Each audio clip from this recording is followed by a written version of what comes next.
हमारे साथ अब मौजूद हैं ट्रस्ट लाइन सिक्योरिटीज के राजीव कपूर और पृथ्वी फिनमार्ट के मनोज कुमार जैन। आप दोनों का कार्यक्रम में स्वागत है। मनोज जी, आपसे पहले आपकी टॉप स्ट्रैटेजीज जानना चाहेंगे। नमस्ते मनीषा जी। यहाँ पे एग्री में दो स्ट्रेटेजी रहेगी। कॉटन सीड ऑयल केक में 2800 के ऊपर हम देख रहे हैं कि जनवरी जो वायदा है वो बना हुआ है, तो यहाँ पे थोड़ा सा डिप्स में 2820 के स्तर पर बाइंग की सलाह रहेगी। 2780 का स्टॉप लॉस रखें, लक्ष्य रहेगा 2900 का। दूसरी पिक रहेगी ग्वार सीड जनवरी वायदा में। यहाँ भी हमने देखा है कि जो मोमेंटम है वो पॉजिटिव बना हुआ है, लेकिन वॉलेटिलिटी जो है वो काफी ज्यादा है, तो यहाँ भी डिप्स में 5980 के स्तर पर बाइंग की सलाह रहेगी। 5880 का स्टॉप लॉस रखें, लक्ष्य रहेगा 6150। और मनोज जी, अगर कोई टॉप कमोडिटी स्ट्रैटेजी जो आपको चूज करनी हो ट्रेडिंग के लिहाज से 2023 के लिए, तो वो क्या होगी? वर्ष 2023 में दो कमोडिटी यहाँ पे रहेगी और वो दोनों बुलियन पेग से ही रहेगी, सोना और चांदी।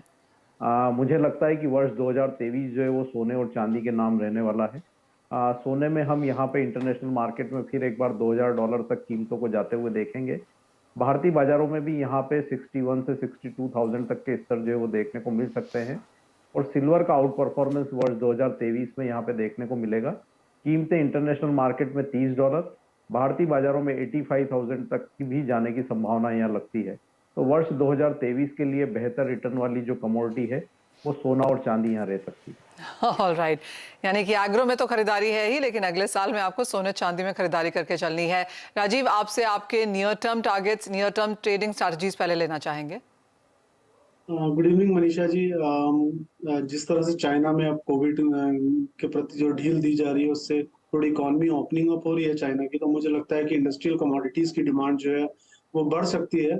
और इसमें दो कमोडिटीज मुझे अच्छी लग रही है। पहली तो मुझे चांदी ही अच्छी लग रही है, चांदी में खरीदारी कर सकते हैं आज इंट्राडे के लिए। अगर चांदी में थोड़ा करेक्शन आए अराउंड 69,900 से 69,700 के आसपास प्राइसेस मिले तो खरीदारी कर सकते हैं।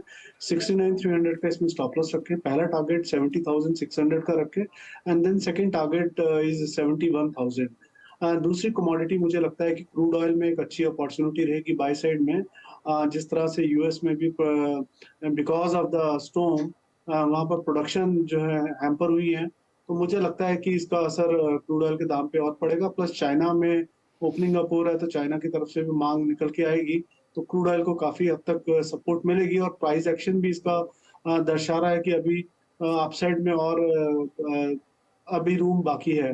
तो मुझे लगता है कि इसमें करीबन 6600 के आसपास इसमें खरीदारी का ट्रेड लिया जा सकता है। 6520 का स्टॉप लॉस रखना चाहिए।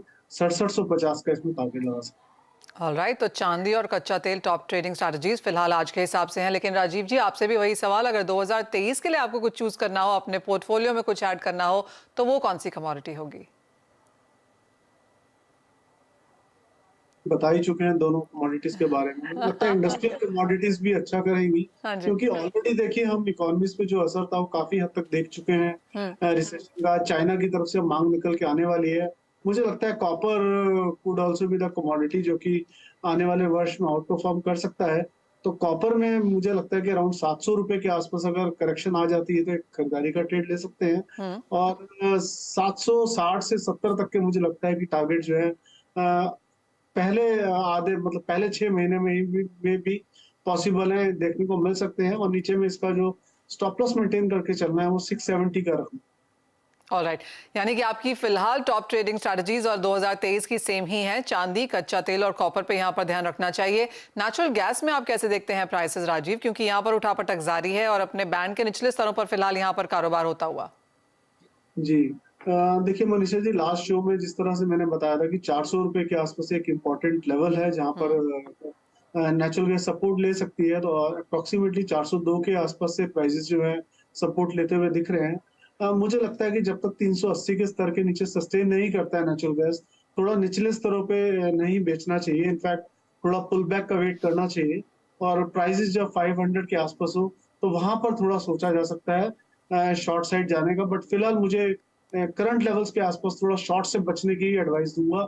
इनफैक्ट 400 रुपए के आसपास अगर आए तो एक 380 के एक स्टॉप लॉस से थोड़ा सा बाय का स्प्रेड भी इनिशिएट किया जा सकता है। थोड़ा रिस्की ट्रेड हो सकता है, बट काफी चांसेस है कि यहाँ से पुल बैक देखने को मिल सकता है। ऑलरेडी एक पुल बैक हम देख भी रहे हैं इसमें। तो मुझे लगता है कि पुल बैक कंटिन्यू भी कर सकता है। एक फाइनल सवाल राजीव आपसे, और ये एल्यूमिनियम पे है, क्योंकि ज्यादातर बैंक्स एंड ब्रोकरेजेस की भी यही राय है कि कॉपर आपका टॉप ट्रेड यहाँ पर रहना चाहिए, लेकिन दूसरे नंबर पे यहाँ पर एल्यूमिनियम को जताया गया है। पावर राशनिंग जो हमने यहाँ पर यूरोप में और चाइना में आते हुए देखी है, उसका असर शायद यहाँ पर है, लेकिन क्या यहाँ पर भी सस्टेनेबल तरीके से बढ़त की उम्मीद है? कुछ इस तरह का दिखा रहा है, दुनिया में भी थोड़ा बॉटमिंग आउट ऑफ फॉर्मेशन दिख रहा है चार्ट्स पे। Okay. अगर हम बात करें पिछले 5-6 महीने की, तो जो एल्युमिनियम है 215-16 से और 190 रुपए के दायरे में ट्रेड कर रहा है। तो 220 के अगर ऊपर एल्युमिनियम सस्टेन करता है, मुझे लगता है कि एल्युमिनियम में एक रैली काफी ओवरड्यू है, जो कि कंटिन्यू कर सकती है, और उसके पीछे ट्रिगर हो सकते हैं कि जैसे चाइना में ओपनिंग अप हो रहा है, प्लस थोड़ा इकोनॉमीज में थोड़ा रिकवरी देखने को मिल सकता है, और पावर के केस में भी इसमें एल्युमिनियम की मांग आ सकती है। तो मुझे लगता है कि 220 के ऊपर अगर एल्युमिनियम सस्टेन करता है, देन इसकी रैली बन सकती है, which can take it towards 240 to 250।